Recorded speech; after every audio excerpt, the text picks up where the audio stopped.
সময় ছিল যে আমি অনেক কম ঘুমিয়েছি, কিন্তু এখন আমাকে আমার মর্ষে একটু বেশি।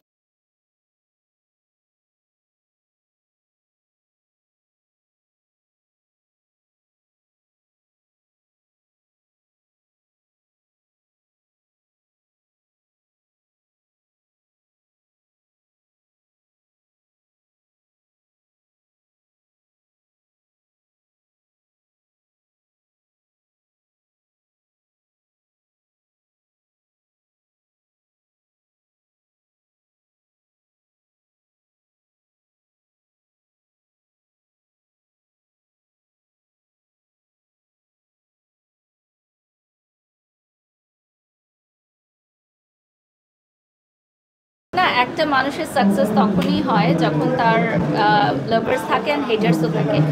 হেটার্সও থাকবে, পৃথিবীতে এমন কোনো মানুষ নেই যার আসলে হেটার্স নেই, তো এটা খুবই স্বাভাবিক, এটা খুবই ন্যাচারাল।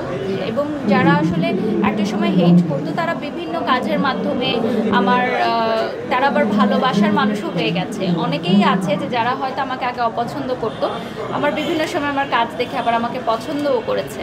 তো বিষয়টা এরকমই। আবার অনেক ভক্তরাও আছে যাদের হয়তো আমার কোনো একটা কর্মকাণ্ডে তাদের মন ভেঙে গেছে, তারা আমাকে আর পছন্দ করে না। তো এটা নিয়েই জীবন, এটা মেনে নিয়েই থাকতে হবে আমাদেরকে। আর আপনার যত পরিচিতি বাড়বে, যত মানুষ আপনাকে বেশি চিনবে, ততই আপনার এই নেগেটিভ পজিটিভ সাইডটা গড়ে উঠবে। এবং আপনি যেহেতু বিদেশ ছিলেন, দেখেছি সিনেমা দেখা হয়েছে।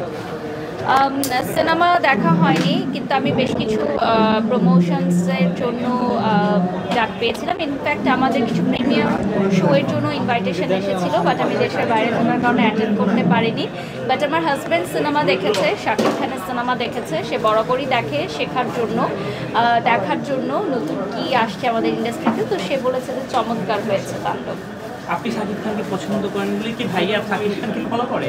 না, বিষয়টা এরকম না। আমার হাজব্যান্ড শাকিব খানের মুভি বলে দেখেন না, স্পেসিফিকলি উনি যদি দেখেন সেটা হচ্ছে রায়হান রাফির সিনেমা, যে ডিরেকশনটা দেখে। যেহেতু আমার হাজব্যান্ড ডিরেকশন নিয়ে লেখাপড়া করেছে, ও ফিল্ম অ্যান্ড মিডিয়া নিয়ে লেখাপড়া করেছে, সো ওর ক্যামেরা ডিরেকশন এগুলোর প্রতি ফ্যাসিনেশন বেশি।